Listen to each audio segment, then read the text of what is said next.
want to know when you found what you were born to do? When it becomes easy to you and amazing to the world. I choose to take the message to the people. And I choose to raise the dead, bro. If you sat down and you tell your story to yourself or you tell it to anybody else, you awaken the therapist they call God. God would only give you your destiny if you can fight through your most toughest days. My mother passed of a heroin overdose. My own blood uncle sold her the last piece of drugs she ever used. Because God told me something very simple in the beginning of my career. He said, don't be a carbon copy, be an original. Pride is what is the reason why you no longer have your best friend.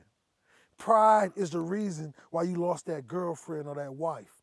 Pride is the reason why you don't have a relationship with your father or your mother. Eliminate pride as a human being and as a soldier of God. All right, well, King Hollis, thanks for joining me. This is the JCS show. We met yesterday, just bumped into each other, got to chatting. You're talking about the content you're filming. You're with your producer, and Absolutely. and yeah, I jumped in, said, "Hey, what you doing tomorrow? Let's do a podcast." And here we are. So I appreciate you coming out. This is an exciting interview for me. Absolutely. It's an honor, man. Truly an honor to be on here, man. Yeah. And so we're at Locust Beach in Bellingham, Washington. This is probably my favorite beach here. It's a locals beach. Like there's no signs for it. It's off the beaten path, but it's good. I remember reading this thing in psychology where like if you in your visual field, if you can see a wide expanse, that has an effect on your mind where it's calming. Like there's physical chemicals that it affects, but Absolutely. I'm kind of calm guy. That's my energy, so I thought it'd be a good spot to do it where we can settle in. And the question is always, what are your values in the context of your story? Okay. And Well- so, yeah, let's get into that. Oh yeah, we're gonna pour into it, man. So my values is to focus on the individual that's dying inside. So what inspired me to really do this and go all out at it.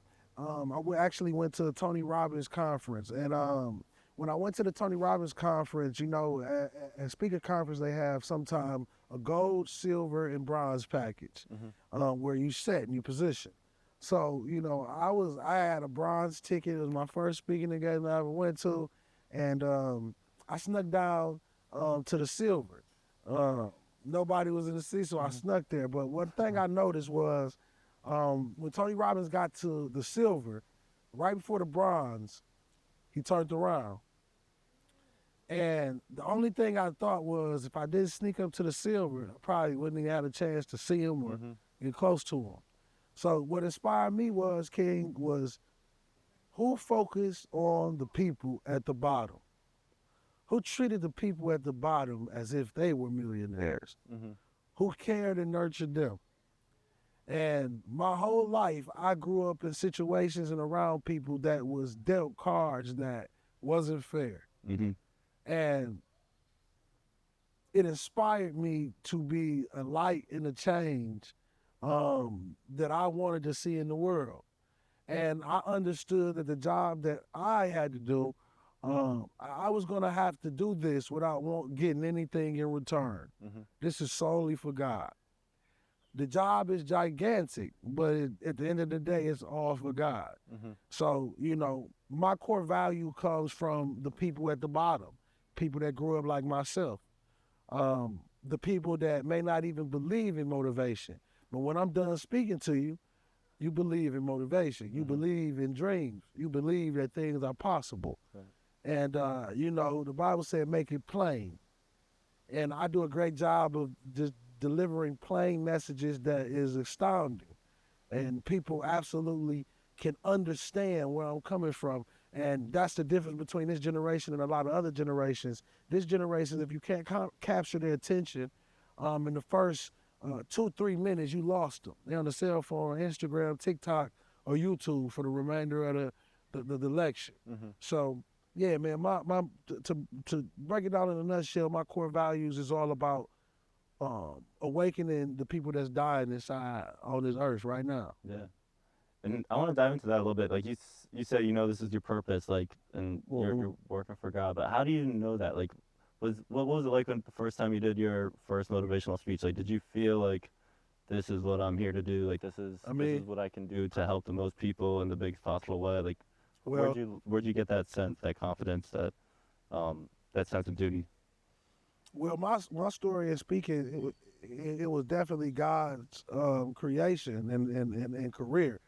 I was homeless in Reading, Pennsylvania, and I was doing an internship as a coach with the ASI Panthers in the Arena League down in PA. Okay.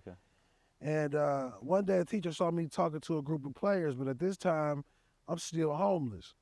I was sleeping on the side of the Turkey Hill gas station, and the teacher that saw me at the game had came to the Turkey Hill gas station to get coffee, and I happened to be up that morning. When she came, she asked me, can you come speak to a group of young kids at my intermediate high school? For people in the audience don't know, intermediate high school is a school where they send children that sometimes can't function in the regular high schools because of behavior issues, anger issues, and just a whole bunch of plethora of problems. But when she asked me, I was shocked that she even asked me. And she was like, yeah, I saw you speaking to the group of players at the arena game. I wonder if you could speak to a group of my players, man. They got some top basketball players. There's some amazing athletes. And, man, probably, I say about 3-4 hours after that, I walked down to the intermediate high school. She told me to meet her. And I spoke to the kids within 5 minutes. They was in tears. After that, I walked back to the Abraham Lincoln Hotel. I had a 4-5. I was about to blow my brains out. The first time I ever talked about my mom passing of a heroin overdose or my father being incarcerated and my family trauma. It was the first time. A lot of people don't realize this. If you sit down and you tell your story to yourself or you tell it to anybody else, you awaken the therapist they call God. And it'll almost be like you're talking to yourself, but you're getting the answers that you need because you finally got them out on the table where you can see them, the pain and the trauma. So when I went to that hotel, I felt that pain and trauma. And probably 6 steps before I got to the hotel, the teacher, Miss Robinson, called me and was like, Will, how much you charge to speak? I said $75, $100. I didn't know nothing about speaking at that time. And that's when God stepped in. I went into the free computer room in the hotel and typed in motivational speaker. That's what she called me. And I watched Les Brown in the Georgia Dome. I saw how he talked about pain and kept a smile. I saw how he just commanded the attention of the audience, and I just watched, visual learning. And King, I went to that assembly a week later, and I got a standing ovation of 500 students. You fast forward to this point, 11 years later to this point right now, over 1.5 billion views on YouTube. The first speaker to speak during Milan Fashion Week, Super Bowl commercials, Under Armour commercials with Stephen Curry, Ambassador of Peace Award in Kingston, Jamaica, keynote in Australia, Sydney, Australia. This thing literally took me from homelessness to everything that I have, to the gifts of life, this AP on my wrist. It all came from speaking, using my voice. I never had a product, All I did was, I used my voice, and that's what I tell people. The kingdom is voice activated. And when you speak, something awakens inside these people and makes them want to go after what they want in their life. They want to really become, what they dream to be. And that's why I tell people, a motivational speaker, no, I'm not God. But what I am nothing more than a reminder of the greatness that lives inside of you. The greatness that you accomplish is on you. You get full credit for that. But I'm nothing more than an alarm clock reminding you to wake up and go after the thing you want before it's no longer an opportunity to wake up. Yeah. Before those individuals that are dying inside before that before it's official. Flatlines, yeah. Absolutely. And then I want to touch a little bit on that. And so first, let's fill in some context. You mentioned arena football, and yesterday Mhm. you mentioned before we started recording that you play professional football Yeah. in the So arena league. yeah, I played in the arena league. I headed out to Toronto to get ready to get a tryout with the Toronto Argonauts, and during the physical, I found out I had an L1 a vertebrae crack. Okay. So that was the main thing that sent me to Philadelphia. Okay. That's how I ended up homeless in Philadelphia. Yeah. So I went out to Toronto, was homeless out there, sleeping at the Mississauga train station, Hmm. chasing my dream. Had just buried my mom to a heroin overdose. Mental health was through the roof. Battling some of the worst times of my life at that time. Hmm. And at that moment, I was trying to rediscover my purpose. You know, a lot of people, when they lose individuals and people die in this world, we lose a piece of our purpose. We lose a piece of our mind, a part of our spirit and our soul. Yeah. And eventually, it can make it can ruin you. It can burn everything that you love and everything that you built around you. Hmm. Even when you get to success, just like you see a lot of people that become successful, and you're just like, damn, why did this person do all this shit and he was this successful? It's because he never dealt with his trauma. Hmm. The human being is like the game Operation, man. It's a whole bunch of pain all over us.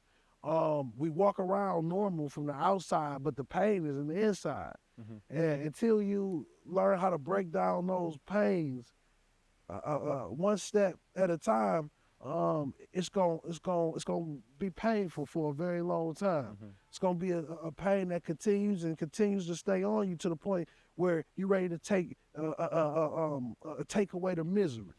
And sometimes I tell people that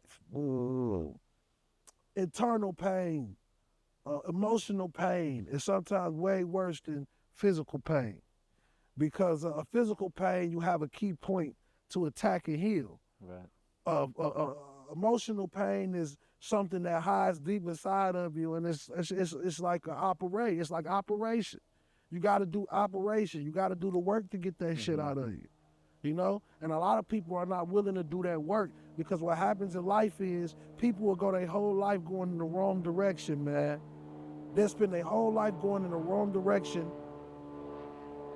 Then they realize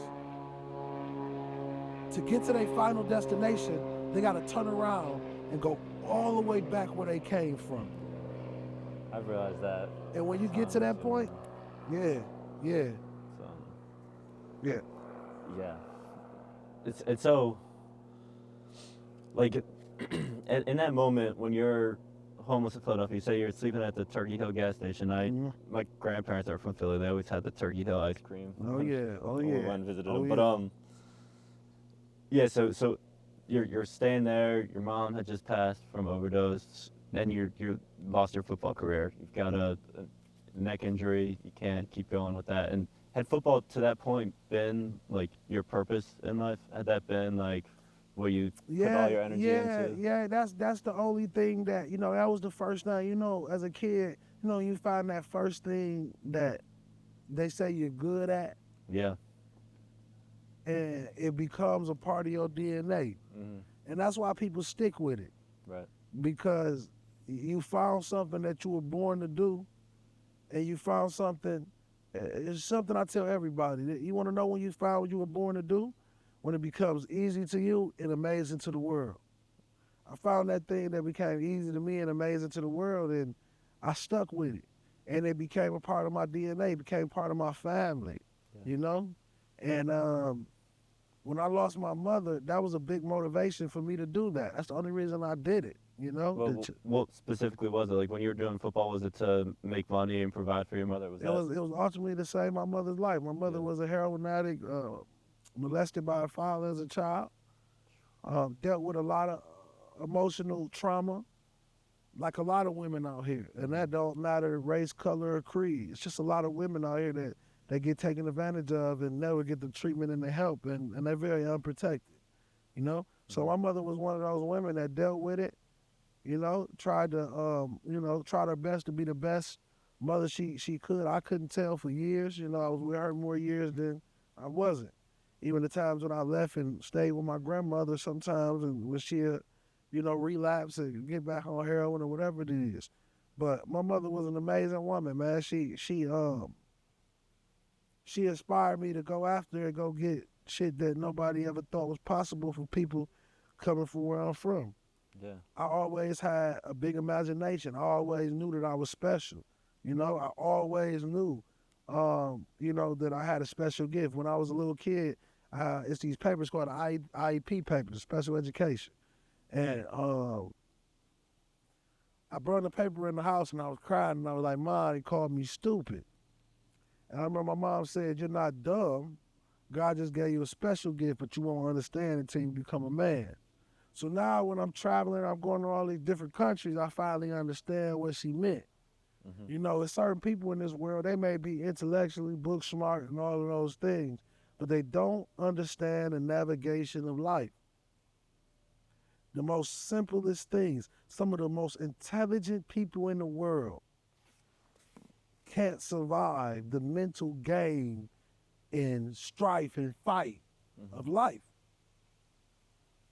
They deal with anxiety, they take pills to pretend like they're okay. But in reality, you're lying to yourself. And lying to yourself is like putting a 12-gauge shotgun to your head and blowing your brains out over and over again. Because when you lay down at night, you realize that all the shit that you lie about on these social media sites, pretend to be perfect, you realize every single night that this shit is a lie. And then what's your identity at that point? You have none. Right. And so when you're at that point, you've lost your purpose, your mom that you were working hard playing football for, and then your career, which you built up your own idea of what you can do. Is that the moment when you're dying inside? Is that who you're speaking to? Is that Absolutely. Are you speaking to yourself in that time? To this day. Yeah. To this day, King, my whole speaking career is built off me talking to myself and the world happening to hear it. I'm telling you, King, like, what healed me through that moment, that time I lost my mom, was being able to speak to people that went through the same pain I went through and realizing I ain't the only motherfucker that been through this. Yeah. I ain't nothing but a signal, like a Batman signal in the sky for people in pain. And when I speak, they gonna know that it's real. They gonna know that the pain is real. Because I'm talking to myself, I'm not talking at you. We getting through this shit together. My whole entire fan base. We defeated this shit together. I've helped create a lot of successful individuals at a very young age, bro. I'm 34 years old. The biggest person I ever inspired was Les Brown. He sat in the hospital getting a blood transfusion. It's full circle. Yeah, that's the speech that you heard when you looked up motivational speaking for. So he said, no. He's sitting in the hospital, brother. Wow. Getting a blood transfusion from cancer. Turned on my speech, The Journey. It starts off, we didn't come this far to only come this far. We came this far to go further. Les Brown listening to the hospital had his team call me as I was sleeping in the projects at East Point, Georgia. And the man that I watched called me personally and passed me the torch. If you go on YouTube, type in William Hollis Les Brown documentary, I'm the first person to take him in the studio, recording with me, doing everything. I eat at his house every Thanksgiving. That's my spiritual father now. That's amazing. Do you think, like, what do you credit that full circle moment to? Do you think like there's a fate out there? Do you think that there's a plan for all this to go down the way it is? Or I think it's divinely connected to the universe, divinely connected to God, most importantly. But some things on people's life is destined, man. And God would only give you your destiny if you can fight through your most toughest days. You know, before a gladiator got his hand raised in the Colosseum, he must first slay and defeat every demon and enemy that stands against him before he stands supreme. That's no different in life. You gotta slay your childhood trauma. Mhm. You gotta slay your disbelief in yourself. You gotta slay the disposition in your attitude. You gotta slay the old you for the rebirth. And when you say slay, what is that like? That How means does that kill work? it. Kill it. And how do you do that? Do you confront it? Do you look at yourself honestly? Stop lying to yourself? Is that what it takes? What it takes is for you to burn the ships of the past. And Napoleon Hill had a great story. A lot of people know about those burning the ships of the past when they attacked the island. And there was more soldiers on the island than they expected. But the general had one of the other soldiers go back to the boat and burn it. That's what you gotta do. You gotta burn the ships of the past. You gotta rip the rear view mirror off the car of life, bro. And you gotta go fucking ahead, 100 miles per hour, and cut the brakes. The reason you're gonna have to cut those brakes because you already wasted time feeling sorry for yourself. And you only got a moment left to make this shit happen. The moment. What you just said there, the moment. I think about that a lot. I really think like in life, really all we have is what we feel right now, and then the moments we remember. You know, so Absolutely. it's about like putting yourself in situations where you feel good, you feel right, but then also over time building those moments. Absolutely. And I've noticed like and this is kind of what is interesting to me about you is that you transitioned from playing football to motivational speaker, and they're both high energy. You know, like you're delivering the message. You know, whether that's you're a linebacker, right? Yeah. So whether you're delivering the the hit or you're delivering the punchline, either way, there's that you're going aggressive to the target. But Absolutely. it's also different. Like, you know, football is all physical. Speaking is more, you know, it's more mental. It's more the prep that goes into it. But do you feel the same when you're locked into the moment? Yes. On the field versus on the stage? It's a mentality. Yeah. I look at every event that I do, I look at every single one of those individuals in the audience standing on the ledge. This ledge is, I look at it as a 2,000 feet ledge. And I got 35 to 45 minutes to talk them off that ledge. And in order to do that, you got to dig down deep, and you got to bring some shit out that you ain't even know was inside of you. So it's just like the game, just like the game. Yeah, I freestyle all my speeches. Yeah. So yeah, man. So basically, I look at it like when I played football, I had to beat the individual in front of me if I wanted to save my mother's life. And the beautiful thing about God with my career is my whole life I wanted to love and save my mother. But God made me realize that I never had control of that. So God knew that I had a gift. He gave me a gift. And he knew he had to remove something to help me blossom. And my whole life I was stressing, crying, depressed, thinking about my mother. Thinking about her battling addiction, thinking about what's happening to her in the street. And what God did was he took her home. So I no longer had to worry about that. But all the love that I had to give my mother and the only thing I wanted to do for my mother, save my mother, he multiplied it. And he told me to use that love towards the world. And in what form did he tell you that? Like, did you just know? And you knew it came from my first speech. First speech. 500 students, standing ovation. So every child in the room walked up their stands and came to shake my hand.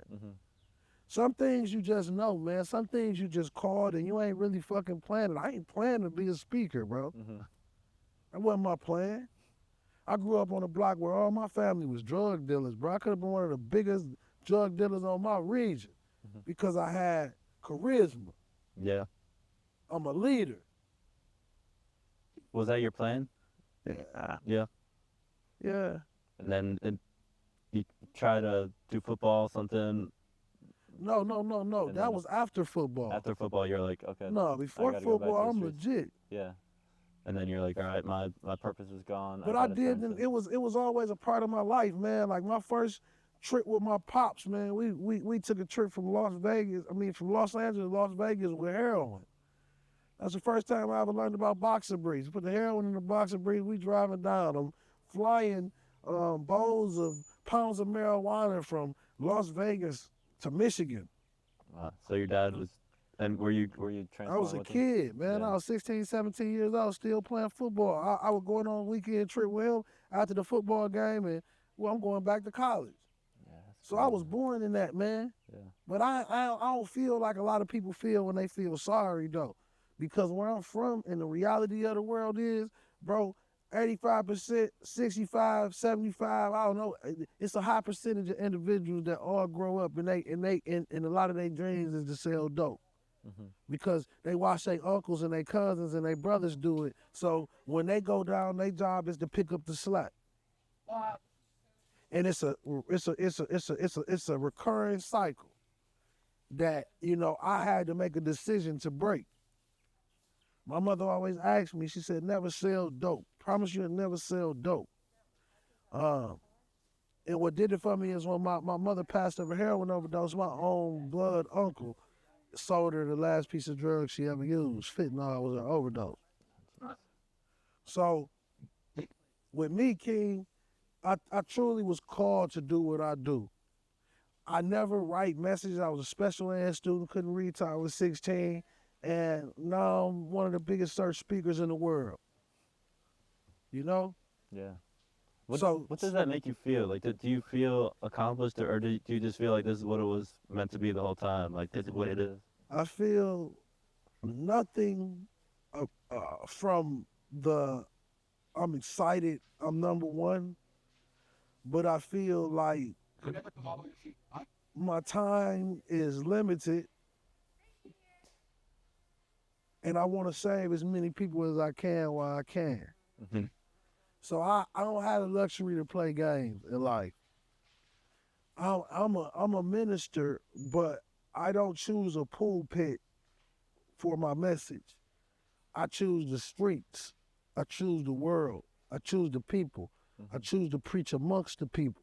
I choose to take the message to the people. And I choose to raise the dead, bro. That's what I do. Then that's crazy.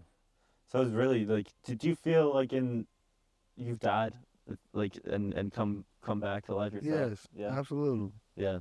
And was it in that moment, like It's like when you my lost whole life, football, when you bro. lost your mother? Was Yeah. that when you died, or have you died multiple times?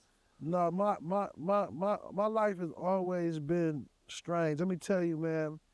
When I was a little boy, bro, I stayed in this project called Pinewood, Pontiac, Michigan.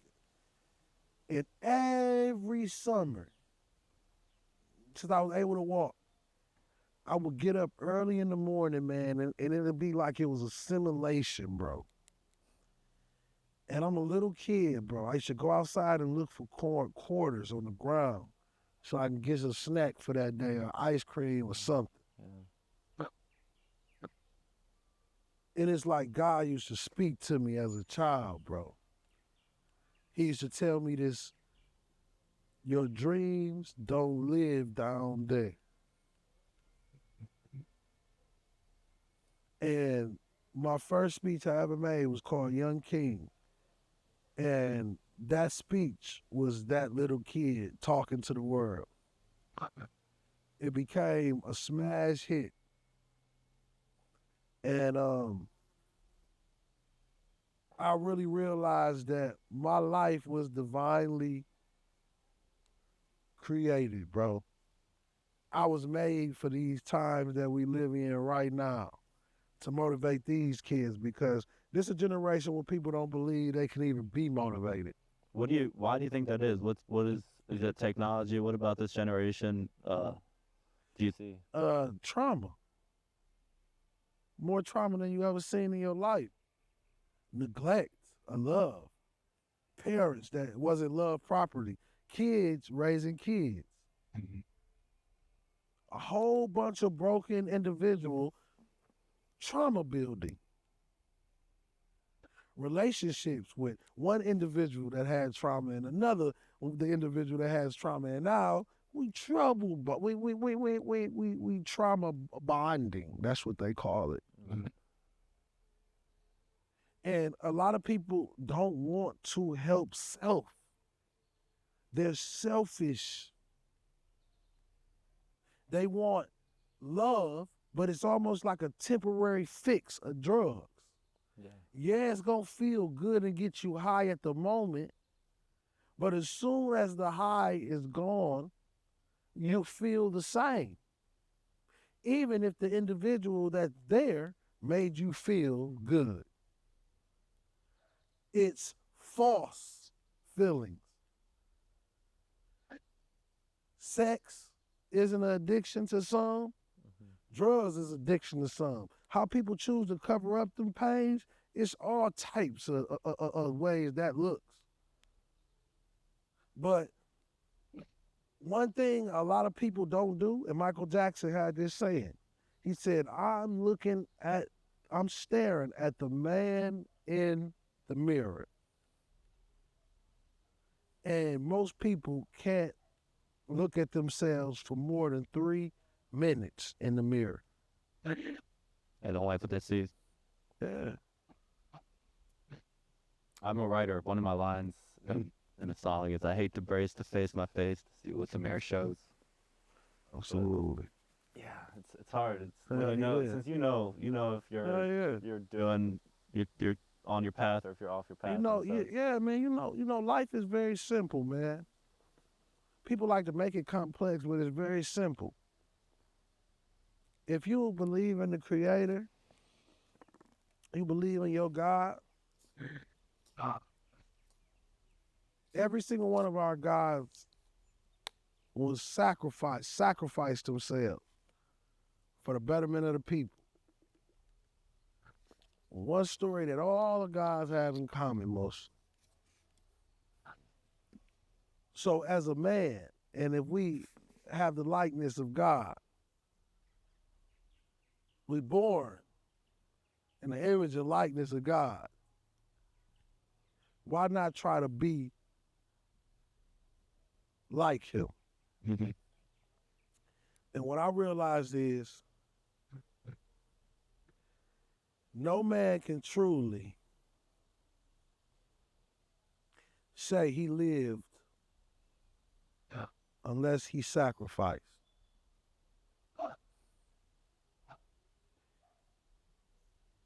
And once you learn the power of sacrifice, you will start to build a nation. That nation is your family.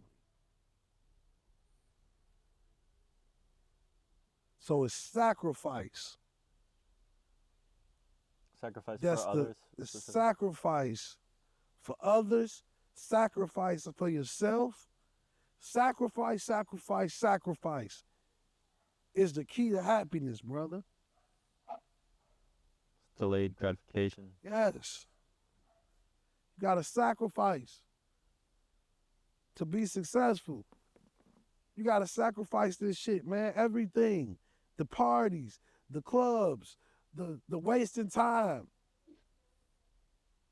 the pointless conversations. You gotta sacrifice playing fucking games to be great.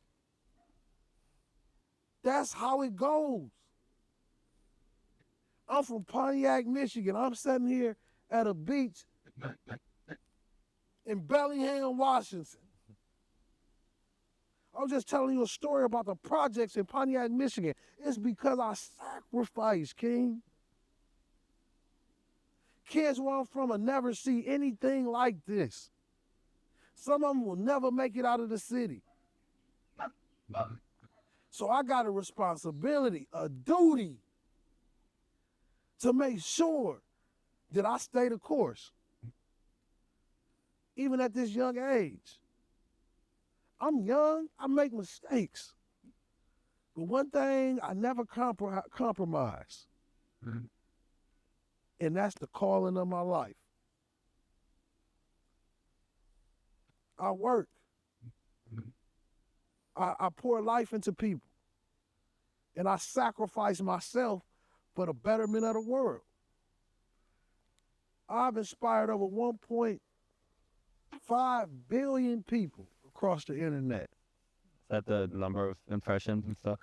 Views, likes on total videos across the line. And that's just amazing. YouTube. That's amazing. I tell everybody, man, the Most High became my manager, my PR, my booking agent. For years, I didn't even have a website, man. And I was getting booked for Super Bowls and Under Armour commercials. That's why I tell people that the reason why I don't read many people's books and I don't study other people is because God told me something very simple in the beginning of my career. He said, don't be a carbon copy. Be an original. And when you watch and you listen to all these false prophets, all these fucking speakers that God talk about, what happens is they start to seep in your mind and it taints your original creative DNA. God put a stamp on every single one of our DNA, something that nobody else has ever done. And the only way you can get that shit is if you only stay connected to him. If you study other men will tell you other words of other men. And they will not give you the source. Think on that. Yeah. Original DNA. What is your original DNA? And is that something when you're getting information from the source, do you just feel it? Is it you just know that this is something? When I speak, man, I'm like, say for instance, you were throwing a conference. We got 2,000, 3,000 people in the room. I might go out an hour or 2 hours ahead to walk through the crowd, meet and greet, talk to people, talk about life. And what happens is God gives me a download, man, and he'll give me the message to the point where I'm talking to a person as if I'm living their life. Every speech I've ever done, it was like, they said it was like you knew my life. And when I let God work and I let God speak through me, man, every speech I do is most of the time is people's greatest speech they ever seen. So to have the capability to give those type of speeches on the drop of a hat, do great interview on the drop of a hat, it's all a part of my destiny, man. Yeah. This interview was already done. You know? It's already done, brother. We are going faster than what we think. The world is moving faster than what we think. Yeah. And we just catching up, man. You know? Yeah. I wanted to ask you, you mentioned God many times. What is God to you? Did someone teach you what God is? Like, did you go to church growing up? Or is that something that you developed an understanding of internally? God is just something that my mom always instilled in me. You know, even the nights when she'd be nodding and she high, she on pills or Percocets, whatever the fuck it was, she kept her Bible close to her. And that was a signal that through no matter what, this is the protection and this is what's going to keep us safe. Over the years, you know, I grew into I'm a Muslim man. And God has literally talked to me and guided me in my journey and in my career Like I told you in the beginning, he's been my PR, my manager, he's been everything. No man has done anything for me but God. So when I talk about God, I'm an example to people that don't believe in God. Because at my lowest moment, I asked God for food and he gave me a feast. I asked God for underwear and he gave me a wardrobe. I asked God for shelter and he gave me a 5, 6 bedroom home. What I mean is, if you ask How do you ask? by serving, By serving, by sacrificing. if you serve, you won't even have to pray for it. He already hears your heart. Thank him and serve. He'll answer you. Thank him. Ask for nothing and serve. Because why would a man have to pray and ask for something from to an individual that created you and made you and a part of you? So every thought you have, every dream you have, he already knows. Just be. Just be, man. Powerful. That's right. Has your relationship with God changed over the years? Like you mentioned, you became a Muslim. Was that a change, or was that more a realization that this system of beliefs falls in line with what I've always known and felt? I wanted to pray more. Muslim prays 5 times a day, 1 time for themselves, 4 times for humanity. It fit me. Yeah. I put my face in the mat. I wash my hands. I wash my feet. The intimacy that I have with him, the respect that they had for him, is what attracted me to Islam. I watch many Christians every Sunday go and praise the Lord, but on Friday and Saturday, they doing devilish evil things. Yeah. Hypocrites. Islam showed me that understanding my emotions, controlling my emotions, it taught me how to rise above the thinking of my emotions and to the thinking of God. And that's what I want people to know. That many men are in prison, many people are dead, many relationships are ruined, many friendships are burnt because of emotions and pride. Islam teaches you how to control your emotions, and it teaches you to eliminate pride from your fucking life. Pride is a sign of the devil. Pride is what is the reason why you no longer have your best friend. Pride is the reason why you lost that girlfriend or that wife. Pride is the reason why you don't have a relationship with your father or your mother. You gotta eliminate pride as a human being and as a soldier of God. Because there's no room for pride in the army of God, bro. And I tell people, whatever it is that you believe in, Islam is what I believed in. It's what I prayed to. He's who I prayed to. It's what I felt. It's where he took me.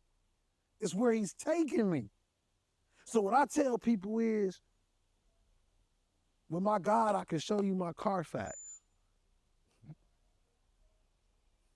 The person I pray to every day, I can show you my Carfax. I don't lie to you.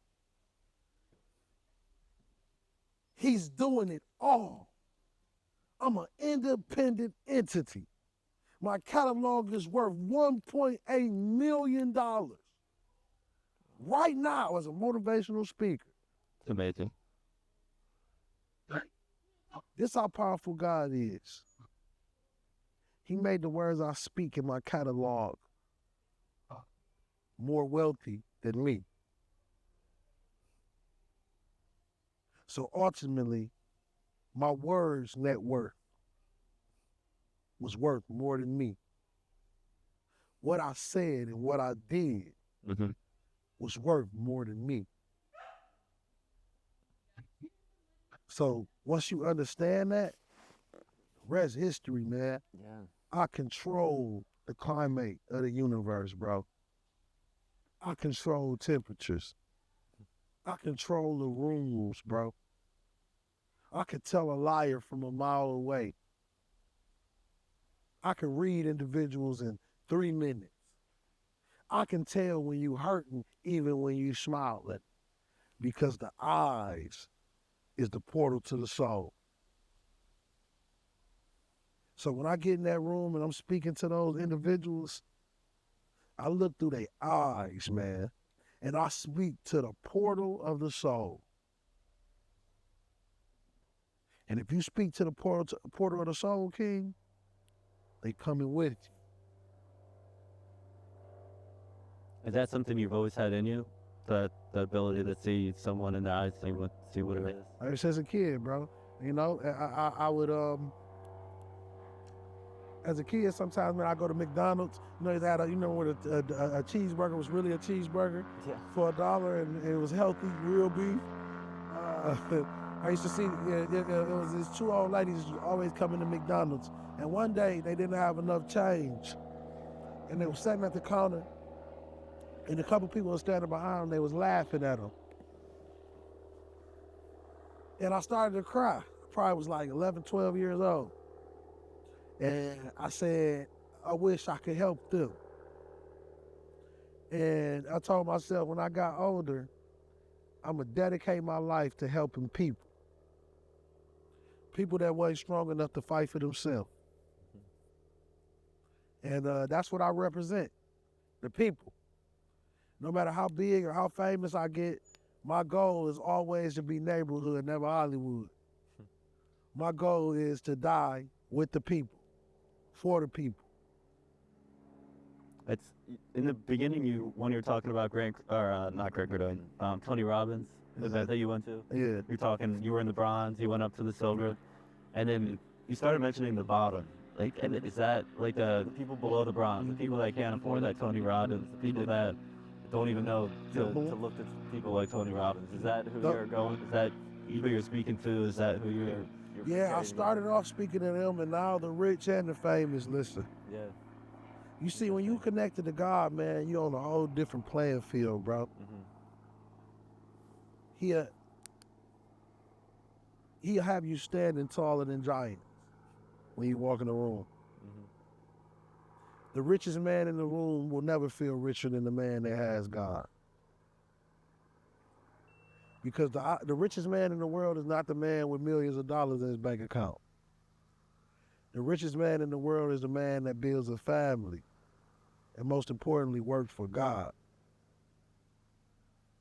God gave me a gift to one day I can open a church or I can open a place of worship and never have to take a donation a day in my life. And to me, King, that's the true definition of kingdom building. You got a home to come to, and I don't want nothing in return. I just want you to give your soul to God, whoever you believe in. You see, my church won't be a Muslim or a Christian church. It's going to be a place for all religions. Because I'm not going to talk and bash about your specific religion. I'm just going to tell you to get closer to it. The power and the divine effect of getting closer to God,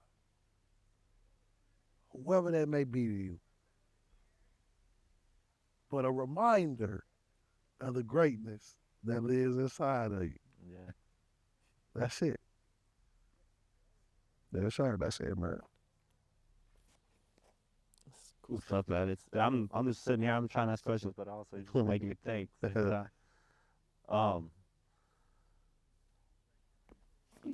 don't want to take up too much of your time here, but I am curious if like I told you a little bit, but I'm headed to New York soon. I've been out Absolutely. here, and I love Bellingham. This is a great place. And Absolutely. it's super quiet. We're on a quiet beach here. There's a lot of time to collect my thoughts, Absolutely. to take some of the lessons I've learned and turn them into lessons I can teach. Right. Absolutely.